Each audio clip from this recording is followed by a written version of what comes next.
Now, every man needs a great shed, and if you live in suburbia, it is almost impossible to have a shed. We're lucky enough to have Naughty HQ, but the next best thing is your home garage.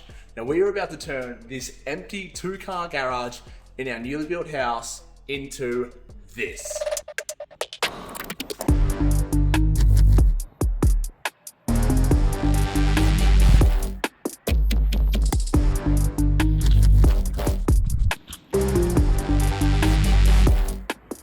Yeah, knowing how to set up your very own at-home garage to be practical, affordable, and also functional when tackling DIY jobs can be a little tricky. What do you do on the floor? What do you do for storage? What tools do you need? How do you lay it out?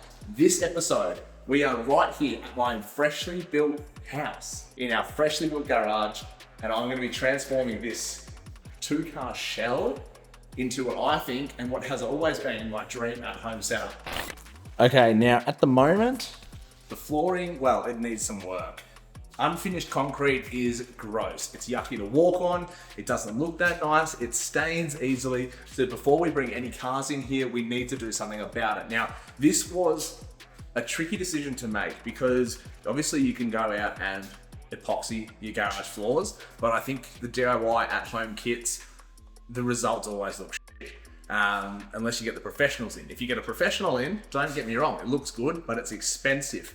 I've always wanted to give those click together garage tiles a go. You know, the ones that are sort of in a grid pattern where, you know, oil and anything that leaks falls through so it's not slippery. It looks really cool. You can do patterns and designs. So that's exactly what we've done. Boom. This is what we have decided to go. Now, a massive shout out to the homies at Connect Flooring because they have hooked it up big time. Instructions, we don't need those. Now, this is what I'm talking about.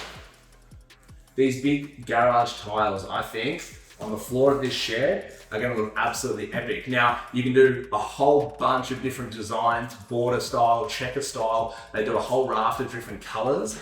We've gone with the dark, I guess basically charcoal black and also the light gray. I think that's gonna look really sick in here. So, let's rip some of this out. We'll get it sort of roughly mocked together and I'll run you through exactly why this stuff is perfect for your at-home DIY application. Okay, don't mind the sweat. It is incredibly hot in southeast Queensland at the moment. I basically think the go is we're gonna almost be perfectly right for the width. I'm just laying them down loosely at the moment. The instructions sort of tell you which way to orientate that first row. So I'm just gonna clip them all together in the easiest way I know how. Stand by for free feet pics.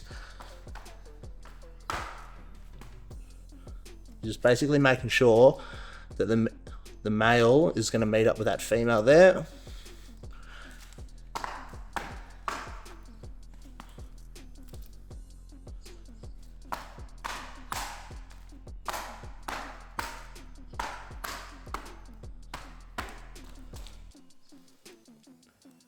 And make sure the alignment is nice and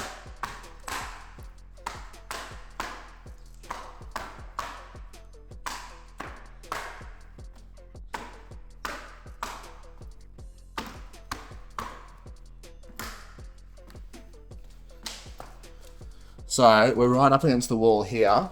If we come over to this side, we are about probably 80 mil. So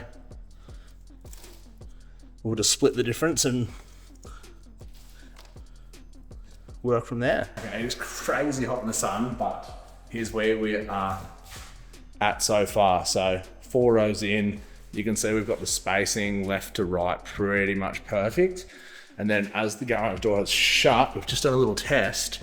You can see that ramp basically butts up against the rubber sort of dust seal, I guess, on the bottom of the garage door. So that works perfectly. We've just been unboxing a bit of this stuff. It is fairly simple to work with. You've just got to sort of do it in a very particular way, otherwise you're gonna have a bad time. Hello, this is Zeus. Say hey. I think the checker design was a really good idea. You can do all one color, you can do a million different colors. It's sort of up to you. I think to keep it sort of fairly relaxed and chill and let the vehicles do the talking in here is the idea.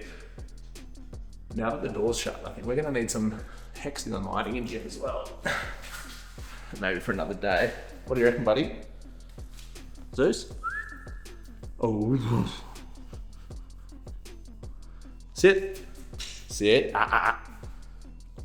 Well trained. Zeus, sit. Shake. Good boy. Down. Okay. Anyway, maybe less garage flooring, more dog training. Alright, I am a fucking sweat knocker one arm bricklayer in Baghdad. If you get that reference, then I think we'll get along at the pub. Now, we've just been dealing with this. The door basically had like a weather strip under it, I guess, to stop leaves and breeze and that sort of thing. But it wasn't allowing enough clearance to go over the top of the tiles. So I've just taken that little strip off the bottom of the door. So now it'll clear over the top of the tiles. We could have left it on and just removed that tile and left that sort of corner, but it looks a little bit unfinished. So do whatever you like. The tiles are about, I'm gonna say 10 mil in height. So worth knowing. If you've got a shorter garage and your car only just fits, worth keeping in mind that these add about 10 mil. We've got a 2.7 meter ceiling height, garage height. So we can fit pretty much all our cars in here, 79, GQ, etc. So losing that sort of 10 mil wasn't the end of the world, but I think taking that strip off so that we can tile the full corner is gonna look way better than taking that tile out and having like a sort of half finished looking thing. Let me quickly finish this and I'll pick this camera back up once we are done.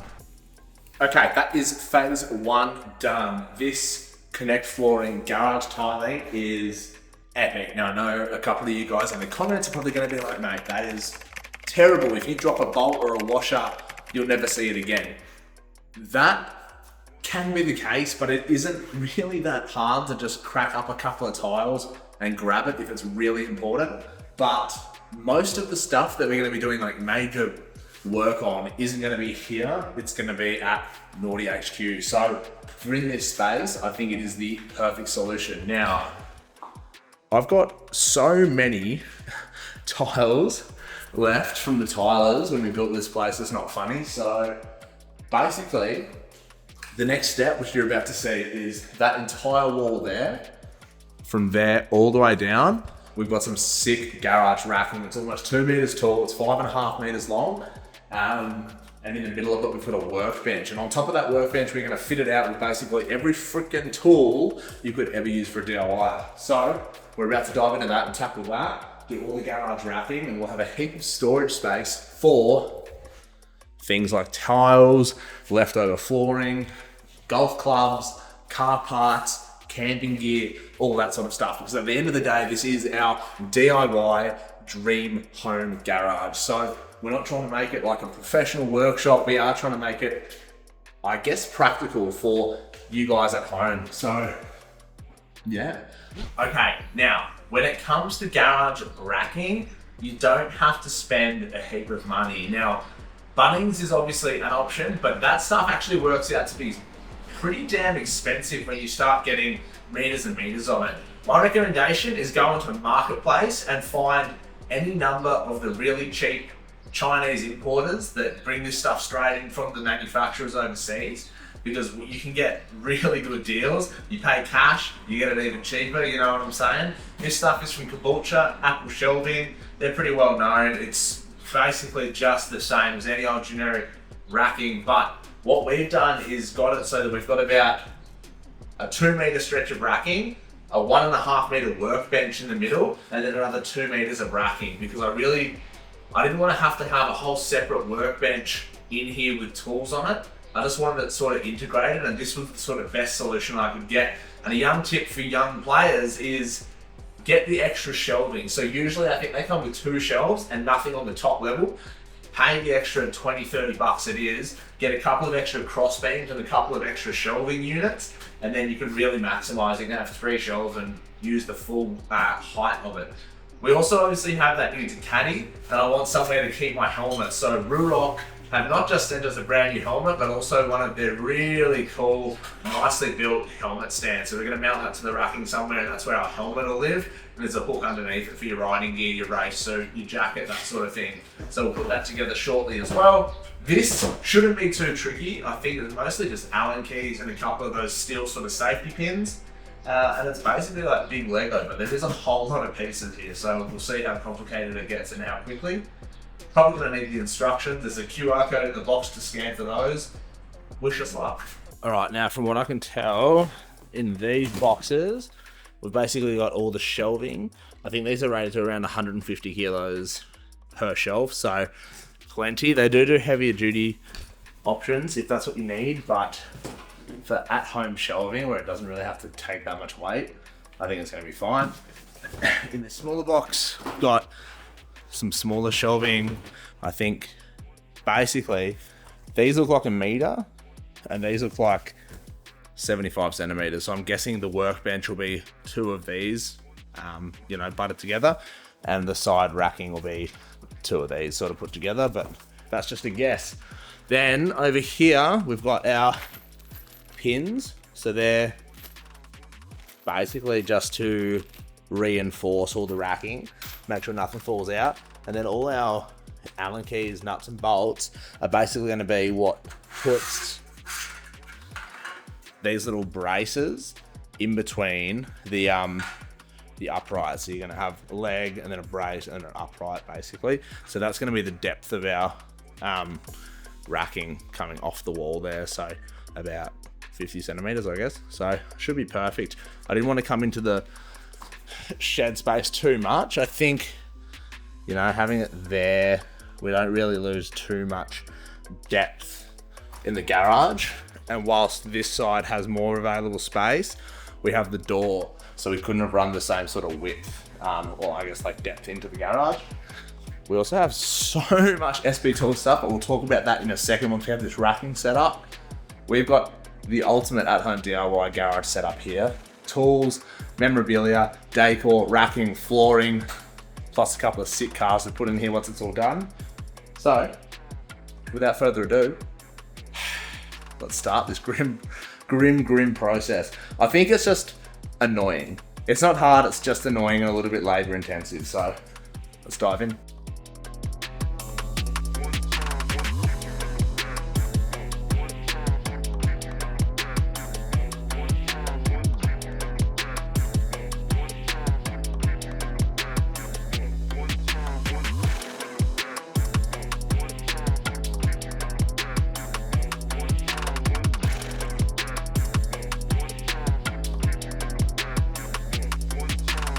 Okay, it's looking pretty good. Basically, the only tools we used were in the SB Tools 4-drive roll. Pretty much just the Allen key ratchet wrench and a 10mm and a little bit of hammer fisting. And, well, I think that is the perfect option for a DIY at-home garage. Now, I actually forgot we bought the extra shelves, so I think we'll use the bottom here for big, bulky, annoying, heavy items, and then we'll have a bit of space up top. Potentially bring these down a little bit, but I do really like how that middle bench aesthetically is all the same. I'm going to quickly try and load up all of this stuff, like absolutely everything, and put as much shit on the shelves as I can and make it look nice and pretty. I'm going to run you through the SB Tools kit we have chosen to rock in the shed. Obviously, we've got one of their massive roll cabs at Naughty HQ, and that was probably going to be a little bit overkill for here. So we have something that I think is going to fit that space perfectly. So we'll settle that up, and then I'll come back and talk to you about everything in a second.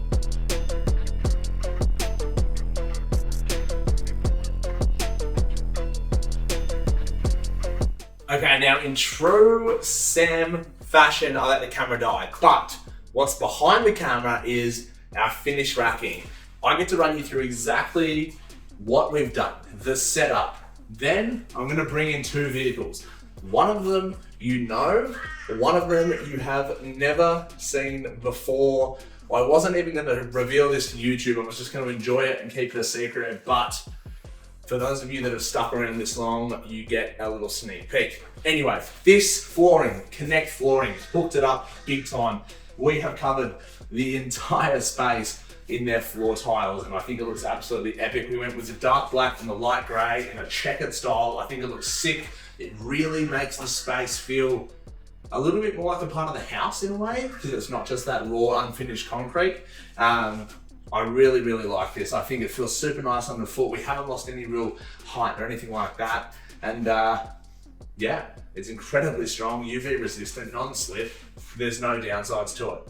Maybe you drop a bolt through it every now and again, but it's fairly easy to just pick up a couple of tiles, grab what you need, etc. Anyway, let's talk racking and tools. Now, the racking and tools is probably something that I have wanted to do in a garage of mine for years and years. I moved out in Sydney. We didn't even have a garage. I moved back home with my mum when I went full-time YouTube. I then moved up here, was living basically in and out of boxes for the past couple of years. And now we finally built this house and I finally have my own garage. So I have spec'd it out exactly what I think is the dream home garage. Let me flip this around and show you what I mean.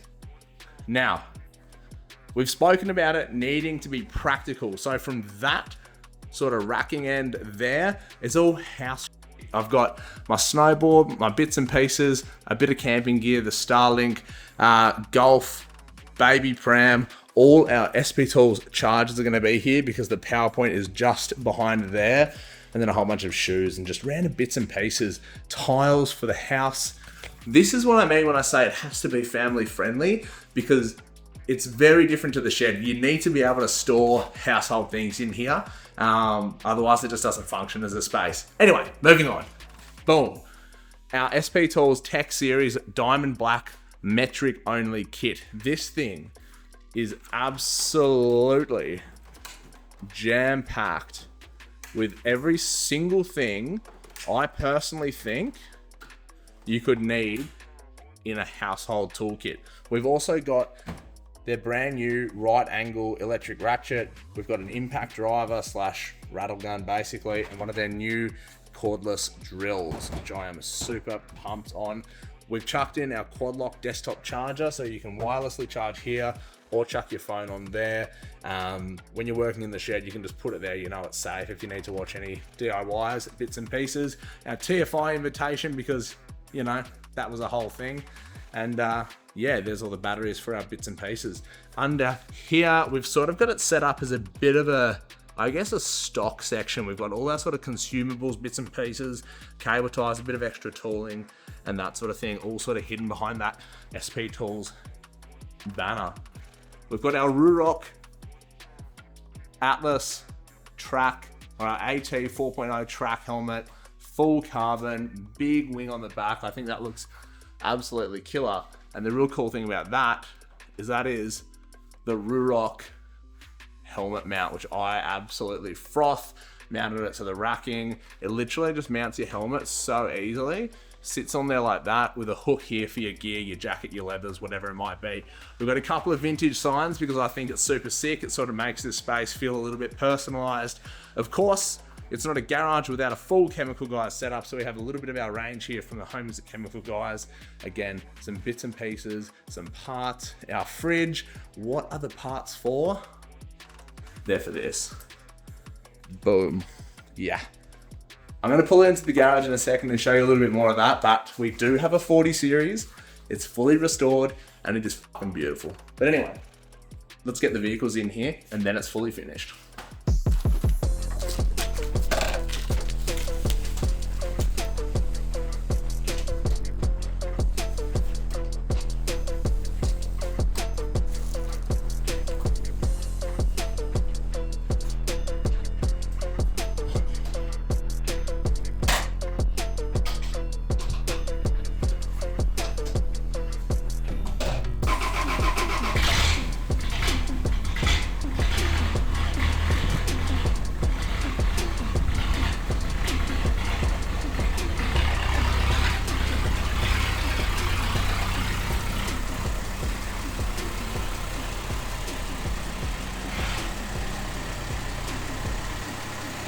Okay, well, I think as far as at-home garage setups, this is pretty much as good as it gets. As always, huge shout out to SP Tools, Connect Flooring for coming through. The racking was from Apple Shelving, I think.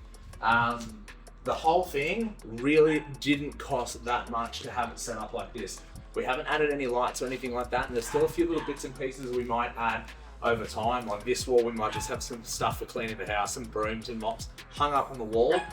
But overall, that looks sick. Now, I know, elephant in the room. What the hell is that? That is not really even our latest YouTube project. What that's going to be is just, it's been restored, it runs, it drives, it's registered. That is just my little runabout cruiser thing to enjoy. It is just a fully original 1979 BJ40 Shorty, and it's something that I probably have wanted for 10 years now, and it was finally time I bit the bullet and bloody did it. So we've got that in the garage, we've got the V4 Panigale here, we've got all our bits and pieces over on the racking. Hopefully you guys have enjoyed this episode. If you do want to see some more of the 40 series on the channel, let me know. And if you've got any suggestions for things that we could change or add to our little at-home garage setup, please do let me know. Anyway, I think it's time to crack a beer and enjoy our newly finished little setup. I'll see you next Thursday.